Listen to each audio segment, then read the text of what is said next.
Валентин Грандев се казвам, живея във Варна. Специално по темата, занимавам се с градината ни откакто се помня, от дете. Практически опита ми, колкото е възрастта ми, 50 годишен опит имам. С баща ми направихме първия парник още преди 35 години. Сега е много модерно да се правят парници. Имаме доста опит как да го използваме целогодишно, не само през летния период. С моето семейство отделяме примерно 2 дни седмично, които са достатъчни, за да отглеждаме почти цялата храна, която използваме. Отглеждаме 100% от зеленчуците, които консумираме, и около 50% от плодовете, които консумираме. Отделно голяма част от подправките, всички билки, които консумираме, така че ние не се налага много често да ходим в магазин. Опитваме се да живеем екологично като цяло, опитваме се да използваме опита, който сме натрупали в едно с някои нови тенденции, като отбираме от тях работещите, защото голяма част от тях не работят, за съжаление. И така можем да споделим някакъв наистина сериозен опит.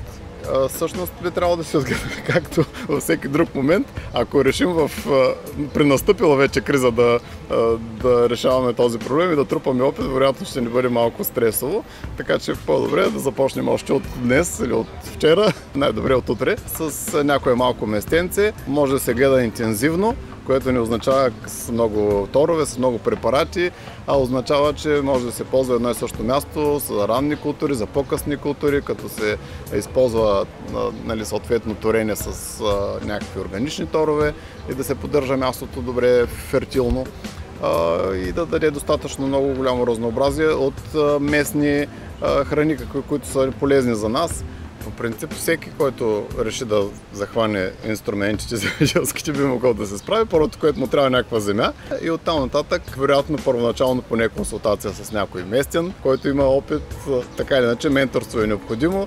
В момента интернет е голям източник на истини и на лъжи. Така че, може би не е най-добрият съветник интернет. От друга страна, условията, примерно в нашия регион, във Варненския, се различават изключително много от тези, които са в Търновско, и още повече от които са на другия край на България. Така че ако гледате някой градинар какво прави в Кюстендил, това вероятно няма да е достатъчно добро решение за вашата градина тук във Варна, защото примерно там вали през цялата пролет, често и цялото лято всеки ден, докато тук е доста сушево.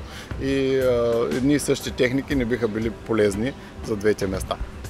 Ние използваме 500 квадратни метра в едно село съвсем близо тук до града, като в момента климатичните промени са на лице. През последните години рядко има минусови температури, сняг почти не пада и примерно през зимата използваме зеленолистни зеленчуци през цялата зима. Парника ни е пълен с салатки, марули, спанак, рукола и лук, и чесън и така нататък, което означава, че нямаме нужда от ферментирали храни. В края на краищата, в миналото, когато е било студено, хората са се запазвали зеленчуците в ферментно състояние, кисело, зеле, троши и така нататък, и това е начинът, по който да се консумират.